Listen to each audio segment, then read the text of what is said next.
Commission ಆರೋಪದಲ್ಲಿ ಬಿಜೆಪಿಗೆ ಸಿಗತ್ತಾ clean chit? Justice Nagamohan Das ಆಯೋಗದ ತನಿಖಾ ವರದಿಯಲ್ಲಿ ಏನಿದೆ? ಬಿಜೆಪಿ ವಿರುದ್ಧದ ಆರೋಪಕ್ಕೆ ದಾಖಲೆ ಇಲ್ಲ ಅಂತ ಉಲ್ಲೇಖ ಆಗಿದೆಯಾ? ಇಡೀ ಸರ್ಕಾರವನ್ನೇ ಬೀಳಿಸಿದಂತಹ ಒಂದು ವಿಚಾರ ಇದು. 40% ಕಮಿಷನ್ ಆರೋಪ ಕಾಂಗ್ರೆಸ್ ಮಾಡಿದಂಥದ್ದು. ಗುತ್ತಿಗೆದಾರರ ಸಂಘ ನೀಡಿದಂತಹ ದೂರಿನಲ್ಲಿ ಈಗ ಪೂರಕ ದಾಖಲೆ ಇಲ್ಲ ಅನ್ನುವಂಥ ಮಾಹಿತಿ ತಿಳಿದು ಬಂದಿದೆ ಅಂತ ಹೇಳಲಾಗ್ತಾ ಇದೆ. 40% ಕಮಿಷನ್ ಬಗ್ಗೆ ಪೂರಕ ದಾಖಲೆ ಇಲ್ಲ ಅಂತ ಜಸ್ಟಿಸ್ ನಾಗಮೋಹನ್ ದಾಸ್ ಸಮಿತಿ ವರದಿಯಲ್ಲಿ ಇದೆ ಅಂತ ಹೇಳಲಾಗ್ತಾ ಇದೆ. ಹಾಗಾದ್ರೆ ಬಿಜೆಪಿ ವಿರುದ್ಧ ಸುಳ್ಳು ಆರೋಪ ಮಾಡಿತ್ತಾ ಕಾಂಗ್ರೆಸ್? ತನ್ಮೂಲಕ ಸರ್ಕಾರ ಬೀಳುವಂತ ಒಂದು ಪ್ರಯತ್ನ ಆಯ್ತಾ? ನೋಡಿ, ಪೇ ಸಿಎಂ ಅಂತ ಮಾಡಿ ಈ ರೀತಿ ಗೋಡೆಗಳಿಗೆ ಅಂಟಿಸಿದ್ದನ್ನ ನಾವು ನೆನ್ಪು ಮಾಡ್ಕೊಳ್ಬಹುದು. 40% ಕಮಿಷನ್ ಆಕ್ಸೆಪ್ಟೆಡ್ ಹಿಯರ್ ಅಂತ ಈ ರೀತಿ ರಾಜ್ಯಾದ್ಯಂತ ಗೋಡೆಗಳಿಗೆ ಅಂಟಿಸಿದ್ರು. ಇದಕ್ಕೆ ದಾಖಲೆ ಇಲ್ಲ ಅಂತ ಇವತ್ತು ನ್ಯಾಯಮೂರ್ತಿಗಳು ಇರುವಂಥ ಒಂದು ಆಯೋಗ ಹೇಳುತ್ತೆ ಅಂತಾದ್ರೆ, ಹಾಗಾದ್ರೆ ಸುಳ್ಳು ಹೇಳಿದ್ರ ಕಾಂಗ್ರೆಸ್ನವರು? ಅವತ್ತು ಕೊಟ್ಟಿದ್ದಂಥ ಕಂಪ್ಲೇಂಟ್ ಸುಳ್ಳಾಗಿತ್ತಾ? ಚುನಾವಣೆಯ ಸಂದರ್ಭದಲ್ಲಿ ವಿವಾದ ಮಾಡೋದಕ್ಕೋಸ್ಕರನೇ ಇದನ್ನ ಮಾಡಲಾಗಿತ್ತಾ ಅನ್ನೋ ಪ್ರಶ್ನೆಗಳೆಲ್ಲವೂ ಕೂಡ ಹೇಳುತ್ತೆ. ಕಾಂಗ್ರೆಸ್ನ ಚುನಾವಣಾ ಅಜೆಂಡಾ ಕೂಡ ಇದೇ ಆಗಿತ್ತು. ಪೇ ಸಿಎಂ ಪೋಸ್ಟರ್ ಅಭಿಯಾನವನ್ನ ಕಾಂಗ್ರೆಸ್ ಅವತ್ತು ಹಮ್ಮಿಕೊಂಡಿತ್ತು. ದೃಶ್ಯಗಳು ನೋಡಬಹುದು ಯಾವ ರೀತಿಯಲ್ಲಿ ಡಿ.ಕೆ. ಶಿವಕುಮಾರ್ ಸೇರಿದಂತೆ ಪ್ರಮುಖ ನಾಯಕರುಗಳು, ಕಾಂಗ್ರೆಸ್ನ ಪ್ರಮುಖ ನಾಯಕರುಗಳು ಅವತ್ತು ಪೇ ಸಿಎಂ ಪೋಸ್ಟರ್ನ ಎಲ್ಲ ಕಡೆ ಅಂಟಿಸಿ ಬೊಮ್ಮಾಯಿ ಸರ್ಕಾರ 40% ಕಮಿಷನ್ ಸರ್ಕಾರ ಅಂತ ಆರೋಪವನ್ನ, ಗುತ್ತಿಗೆದಾರರು ಮಾಡಿದಂತ ಆರೋಪವನ್ನ ಅವತ್ತು ಹೈಲೈಟ್ ಮಾಡಿದ್ರು.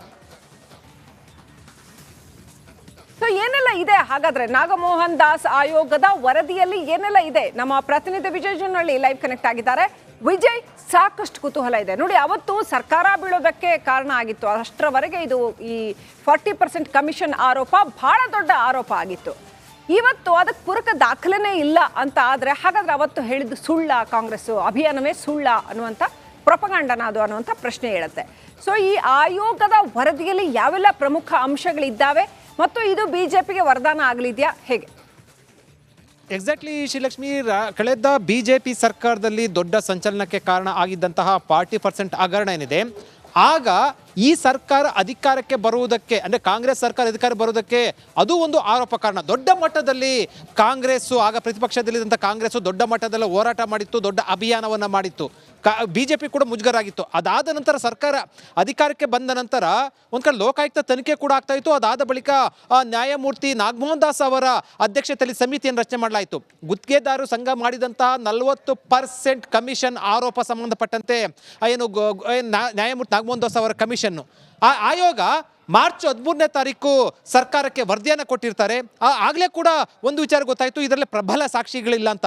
ಯಾಕಂದರೆ ಪ್ರಬಲ ಸಾಕ್ಷಿ ಇದ್ದಿದ್ರೆ ಆಗಲೇ ಕೂಡ ಸಚಿವರ ಹೆಸರು ಮತ್ತು ಸಂಬಂಧಪಟ್ಟಂತೆ ಯಾರ್ಯಾರಿದ್ರು ಆಗ ಆ ಸರ್ಕಾರದ ಪ್ರಮುಖರ ಹೆಸರು ಪ್ರಸ್ತಾಪ ಆಗ್ತಾ ಇತ್ತು.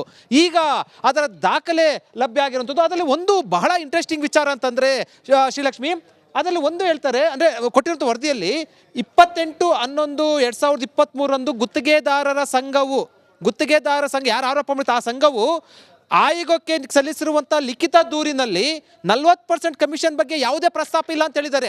ಅಂದರೆ ಕೊಟ್ಟಿರುವಂಥ ದೂರಿನಲ್ಲಿ ಏನೇನು ಗುತ್ತಿಗೆದಾರ ಏನು ಕಾಂಟ್ರಾಕ್ಟಲ್ಲಿ ಏನೇನು ಲೋಪದೋಷ ಆಗ್ತಾ ಇದೆ ಅದ್ರ ಸಂಬಂಧಪಟ್ಟಂತ ದೂರನ್ನು ಕೊಟ್ಟಿರ್ತಾರೆ ಹೊರತು ಯಾವುದು ಕಮಿಷನ್ ಬಗ್ಗೆ 40% ಅಂದರೆ 40% ಕಮಿಷನ್ ಬಗ್ಗೆ ಯಾವುದೇ ಪ್ರಸ್ತಾಪ ಇಲ್ಲ ಅಂತ ಹೇಳಿರುವಂಥದ್ದು. ಜೊತೆಗೆ ಈ ದೂರಿನ ಜೊತೆಯಲ್ಲಿ ದೂರುಗಳ ಸಂಪುಟಗಳ 3 ಸಂಪುಟದ ದಾಖಲೆ ಸಲ್ಲಿಸಿರ್ತಾರೆ ಅಂತ ಹೇಳಿದ್ದಾರೆ. ಈ ಸಂಪುಟ ದಾಖಲೆ ಕೊಟ್ಟಿರ್ತಾರೆ ಹೊರತು 40% ಸಂಬಂಧಪಟ್ಟಂತೆ ಆ ದೂರಿನಲ್ಲಿ ಅಂಶನೇ ಇಲ್ಲ. ಜೊತೆಗೆ ಏನೇನು ದಾಖಲೆಯನ್ನು ಕೊಟ್ಟಿದ್ದಾರೆ ಆ ದಾಖಲೆಗಳು 40% ಕಮಿಷನ್ ಆರೋಪಕ್ಕೆ ಸಂಬಂಧಪಟ್ಟಂತೆ ಯಾವುದು ಕೂಡ ಆ ರೀತಿ ಸಹಾಯ ಆಗೋದಿಲ್ಲ. ಗುತ್ತಿಗೆದಾರ ಸಂಘ ಮಾಡಿರೋ 40% ಆರೋಪಕ್ಕೆ ಯಾವುದೇ ರೀತಿಯ ಸಹಾಯ ಈ ದಾಖಲೆ ಆಗೋದಿಲ್ಲ ಅಂತ ಹೇಳುವ ಮೂಲಕ, ಯಾವುದು ಕೂಡ ದಾಖಲೆ ಇಲ್ಲ ಅಂತ ಹೇಳುವ ಮೂಲಕ ಪರೋಕ್ಷವಾಗಿ ಕ್ಲೀನ್ ಚಿಟ್ ಅನ್ನು ಕೊಟ್ಟಿರುವಂಥದ್ದು, ಇಂಡೈರೆಕ್ಟ್ ಕ್ಲೀನ್ ಚಿಟ್ ಅನ್ನು ಕೊಟ್ಟಿರುವಂಥದ್ದು. ಈಗ ಪ್ರಶ್ನೆ ಬಂದಿರುವಂಥದ್ದು, ಕಾಂಗ್ರೆಸ್ ಸರ್ಕಾರ ಆರೋಪ ಮಾಡಿತ್ತು, ಅಂದರೆ ಕಾಂಗ್ರೆಸ್ ಪ್ರತಿಪಕ್ಷದಲ್ಲಿದ್ದಂತಾಗ ಆರೋಪ ಮಾಡಿತ್ತು. ಈಗ ಕಾಂಗ್ರೆಸ್ ಸರ್ಕಾರವೇ ಕೂಡ ನೇಮಕ ಮಾಡಿದಂಥ ಆಯೋಗ ವರದಿಯನ್ನು ಕೊಟ್ಟಿರುವಂಥದ್ದು. ಈಗ ಬಿಜೆಪಿ ವಿರುದ್ಧ ಏನು ಆರೋಪ ಮಾಡುತ್ತೆ ಅನ್ನುವಂಥದ್ದು. ಜೊತೆಗೆ ಬಿಜೆಪಿ ಇದನ್ನು ಹೇಗೆ ಸರ್ಕಾರದ ವಿರುದ್ಧ ಒಂದು ದೊಡ್ಡ ರಾಜಕೀಯ ಅಸ್ತ್ರವಾಗಿ ಸಿಕ್ಕಿರುವಂಥದ್ದು. ಯಾಕಂದರೆ ಆ 40% ಆರೋಪ ಇದೇ ಕಾಂಗ್ರೆಸ್ ಮಾಡಿತ್ತು. ಈಗ ಅವರದೇ ನೇತೃತ್ವ ಸರ್ಕಾರದಲ್ಲಿ ರಚಿಸುವ ಆಗಿರುವಂಥ ಆಯೋಗ ಕ್ಲೀನ್ ಚಿಟ್ ಕೊಟ್ಟಿದೆ. ಬಿಜೆಪಿಗೆ ಇದೊಂದು ರೀತಿಯಲ್ಲಿ ದೊಡ್ಡ ಒಂದು ಅಸ್ತ್ರ ಸಿಕ್ಕಿರುವಂಥದ್ದು ಕಾಂಗ್ರೆಸ್ ವಿರುದ್ಧ. ಈಗ ಮುಂದೆ ಇದು ಯಾವ ರೀತಿಯ ತಿರುವು ತೆಗೆದುಕೊಳ್ಳುತ್ತೆ ಅನ್ನೋದನ್ನ ಕಾದು ನೋಡಬೇಕಾಗಿದೆ ಶ್ರೀಲಕ್ಷ್ಮಿ.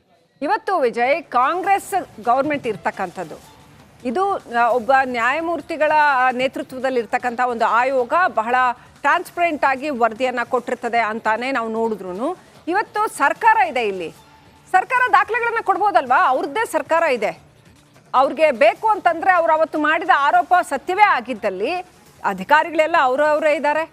ಯಾವ ದಾಖಲೆಗಳನ್ನು ಬೇಕಾದ್ರೂ, ಕಮಿಷನ್ ದಾಖಲೆಗಳನ್ನ ಹೇಗೆ ಬೇಕಾದ್ರೂ, ಯಾಕಂದ್ರೆ ತನಿಖಾ ಸಂಸ್ಥೆಗಳಿದೆ, CID ಇದೆ, ತನಿಖಾ ಸಂಸ್ಥೆಗಳೆಲ್ಲ ಅವ್ರ ಹತ್ರನೇ ಇದೆ, ಆ ದಾಖಲೆಗಳನ್ನ ಒದಗಿಸ್ಬೋದಲ್ವಾ? ಇವತ್ತು ಈ ನಾಗಮೋಹನ್ ದಾಸ್ ಆಯೋಗದ ವರದಿಗೆ ಸರ್ಕಾರ ಏನು ಉತ್ತರ ಕೊಡುತ್ತೆ ಹಾಗಾದ್ರೆ? ಅಂದ್ರೆ ಅವತ್ತು ತಾವು ಹೇಳಿದ್ದು ಸುಳ್ಳು ಅಂತ ಆದ್ರೆ ಹೊಣೆಗಾರಿಕೆ ನಾವು ಹೊರಕ್ಕೆ ತಯಾರಿದ್ಯಾ? ಹೇಗೆ ಹೋಗುತ್ತೆ ಅನ್ಸುತ್ತೆ ಇದು ಮುಂದೆ? ಖಂಡಿತವಾಗ್ಲೂ ಶ್ರೀಲಕ್ಷ್ಮಿ, ಇಲ್ಲಿ ಒಂದು ವಿಚಾರ, 40% ಕಮಿಷನ್ನ ಈ ಒಂದು ಆರೋಪವನ್ನು ಹೊರತುಪಡಿಸಿ ಬಹಳ ಪ್ರಮುಖವಾಗಿ ಕರೋನಾ ಕಾಲದ ಹಗರಣ ಕೂಡ ಸಾಕಷ್ಟು ಚರ್ಚೆ ಆಯಿತು. ಅದೇ ರೀತಿ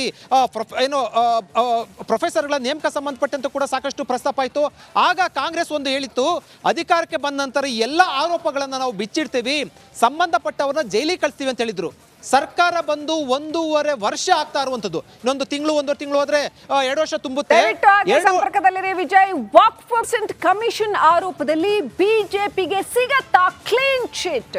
ಜಸ್ಟಿಸ್ ನಾಗಮೋಹನ್ ದಾಸ್ ಆಯೋಗದ ತನಿಖಾ ವರದಿಯಲ್ಲಿ ಏನಿದೆ? ಬಿಜೆಪಿ ವಿರುದ್ಧದ ಆರೋಪಕ್ಕೆ ದಾಖಲೆ ಇಲ್ಲ ಅಂತ ಉಲ್ಲೇಖ ಆಗಿದೆಯಾ? ಇಡೀ ಸರ್ಕಾರವನ್ನೇ ಬೀಳಿಸಿದಂತಹ ಒಂದು ವಿಚಾರ ಇದು. 40% ಕಮಿಷನ್ ಆರೋಪ ಕಾಂಗ್ರೆಸ್ ಮಾಡಿದಂಥದ್ದು. ಗುತ್ತಿಗೆದಾರರ ಸಂಘ ನೀಡಿದಂತಹ ದೂರಿನಲ್ಲಿ ಈಗ ಪೂರಕ ದಾಖಲೆ ಇಲ್ಲ ಅನ್ನುವಂಥ ಮಾಹಿತಿ ತಿಳಿದು ಬಂದಿದೆ ಅಂತ ಹೇಳಲಾಗ್ತಾ ಇದೆ. 40% ಕಮಿಷನ್ ಬಗ್ಗೆ ಪೂರಕ ದಾಖಲೆ ಇಲ್ಲ ಅಂತ ಜಸ್ಟಿಸ್ ನಾಗಮೋಹನ್ ದಾಸ್ ಸಮಿತಿ ವರದಿಯಲ್ಲಿ ಇದೆ ಅಂತ ಹೇಳಲಾಗ್ತಾ ಇದೆ. ಹಾಗಾದ್ರೆ ಬಿಜೆಪಿ ವಿರುದ್ಧ ಸುಳ್ಳು ಆರೋಪ ಮಾಡಿತ್ತಾ ಕಾಂಗ್ರೆಸ್? ತನ್ಮೂಲಕ ಸರ್ಕಾರ ಬೀಳುವಂಥ ಒಂದು ಪ್ರಯತ್ನ ಆಯ್ತಾ? ನೋಡಿ, ಪೇ CM ಅಂತ ಮಾಡಿ ಈ ರೀತಿ ಗೋಡೆಗಳಿಗೆ ಅಂಟಿಸಿದ್ದನ್ನು ನಾವು ನೆನ್ಪು ಮಾಡ್ಕೊಳ್ಬಹುದು. 40% ಕಮಿಷನ್ ಆಕ್ಸೆಪ್ಟೆಡ್ ಹಿಯರ್ ಅಂತ ಈ ರೀತಿ ರಾಜ್ಯಾದ್ಯಂತ ಗೋಡೆಗಳಿಗೆ ಅಂಟಿಸಿದ್ರು. ಇದಕ್ಕೆ ದಾಖಲೆ ಇಲ್ಲ ಅಂತ ಇವತ್ತು ನ್ಯಾಯಮೂರ್ತಿಗಳು ಇರುವಂಥ ಒಂದು ಆಯೋಗ ಹೇಳುತ್ತೆ ಅಂತಾದ್ರೆ, ಹಾಗಾದ್ರೆ ಸುಳ್ಳು ಹೇಳಿದ್ರ ಕಾಂಗ್ರೆಸ್ನವರು? ಅವತ್ತು ಕೊಟ್ಟಿದ್ದಂಥ ಕಂಪ್ಲೇಂಟ್ ಸುಳ್ಳಾಗಿತ್ತಾ? ಚುನಾವಣೆಯ ಸಂದರ್ಭದಲ್ಲಿ ವಿವಾದ ಮಾಡೋದಕ್ಕೋಸ್ಕರನೇ ಇದನ್ನ ಮಾಡಲಾಗಿತ್ತಾ ಅನ್ನೋ ಪ್ರಶ್ನೆಗಳೆಲ್ಲವೂ ಕೂಡ ಹೇಳುತ್ತೆ. ಕಾಂಗ್ರೆಸ್ನ ಚುನಾವಣಾ ಅಜೆಂಡಾ ಕೂಡ ಇದೇ ಆಗಿತ್ತು. ಪೇ CM ಪೋಸ್ಟರ್ ಅಭಿಯಾನವನ್ನ ಕಾಂಗ್ರೆಸ್ ಅವತ್ತು ಹಮ್ಮಿಕೊಂಡಿತ್ತು. ದೃಶ್ಯಗಳು ನೋಡಬಹುದು ಯಾವ ರೀತಿಯಲ್ಲಿ DK ಶಿವಕುಮಾರ್ ಸೇರಿದಂತೆ ಪ್ರಮುಖ ನಾಯಕರುಗಳು, ಕಾಂಗ್ರೆಸ್ನ ಪ್ರಮುಖ ನಾಯಕರುಗಳು ಅವತ್ತು ಪೇ CM ಪೋಸ್ಟರ್ನ ಎಲ್ಲ ಕಡೆ ಅಂಟಿಸಿ ಬೊಮ್ಮಾಯಿ ಸರ್ಕಾರ 40% ಕಮಿಷನ್ ಸರ್ಕಾರ ಅಂತ ಆರೋಪವನ್ನ, ಗುತ್ತಿಗೆದಾರರು ಮಾಡಿದಂಥ ಆರೋಪವನ್ನ ಅವತ್ತು ಹೈಲೈಟ್ ಮಾಡಿದ್ರು. ಸೊ ಏನೆಲ್ಲ ಇದೆ ಹಾಗಾದ್ರೆ ನಾಗಮೋಹನ್ ದಾಸ್ ಆಯೋಗದ ವರದಿಯಲ್ಲಿ ಏನೆಲ್ಲ ಇದೆ? ನಮ್ಮ ಪ್ರತಿನಿಧಿ ವಿಜಯ್ ಜುನ್ನಳ್ಳಿ ಲೈವ್ ಕನೆಕ್ಟ್ ಆಗಿದ್ದಾರೆ. ವಿಜಯ್, ಸಾಕಷ್ಟು ಕುತೂಹಲ ಇದೆ ನೋಡಿ. ಅವತ್ತು ಸರ್ಕಾರ ಬೀಳೋದಕ್ಕೆ ಕಾರಣ ಆಗಿತ್ತು, ಅಷ್ಟರವರೆಗೆ ಇದು ಈ 40% ಕಮಿಷನ್ ಆರೋಪ ಬಹಳ ದೊಡ್ಡ ಆರೋಪ ಆಗಿತ್ತು. ಇವತ್ತು ಅದಕ್ಕೆ ಪೂರಕ ದಾಖಲೆನೇ ಇಲ್ಲ ಅಂತ ಆದ್ರೆ ಹಾಗಾದ್ರೆ ಅವತ್ತು ಹೇಳಿದ್ದು ಸುಳ್ಳ? ಕಾಂಗ್ರೆಸ್ ಅಭಿಯಾನವೇ ಸುಳ್ಳ ಅನ್ನುವಂಥ ಪ್ರೊಪಗಾಂಡನ ಅದು ಅನ್ನುವಂಥ ಪ್ರಶ್ನೆ ಹೇಳುತ್ತೆ. ಸೊ ಈ ಆಯೋಗದ ವರದಿಯಲ್ಲಿ ಯಾವೆಲ್ಲ ಪ್ರಮುಖ ಅಂಶಗಳಿದ್ದಾವೆ ಮತ್ತು ಇದು ಬಿಜೆಪಿಗೆ ವರದಾನ ಆಗಲಿದೆಯಾ, ಹೇಗೆ? ಎಕ್ಸಾಕ್ಟ್ಲಿ ಶ್ರೀಲಕ್ಷ್ಮಿ, ಕಳೆದ BJP ಸರ್ಕಾರದಲ್ಲಿ ದೊಡ್ಡ ಸಂಚಲನಕ್ಕೆ ಕಾರಣ ಆಗಿದ್ದಂತಹ 40% ಹಗರಣ ಏನಿದೆ, ಆಗ ಈ ಸರ್ಕಾರ ಅಧಿಕಾರಕ್ಕೆ ಬರುವುದಕ್ಕೆ, ಅಂದರೆ ಕಾಂಗ್ರೆಸ್ ಸರ್ಕಾರ ಅಧಿಕಾರ ಬರುವುದಕ್ಕೆ ಅದು ಒಂದು ಆರೋಪ ಕಾರಣ. ದೊಡ್ಡ ಮಟ್ಟದಲ್ಲಿ ಕಾಂಗ್ರೆಸ್ಸು, ಆಗ ಪ್ರತಿಪಕ್ಷದಲ್ಲಿದ್ದಂಥ ಕಾಂಗ್ರೆಸ್ಸು ದೊಡ್ಡ ಮಟ್ಟದಲ್ಲಿ ಹೋರಾಟ ಮಾಡಿತ್ತು, ದೊಡ್ಡ ಅಭಿಯಾನವನ್ನು ಮಾಡಿತ್ತು.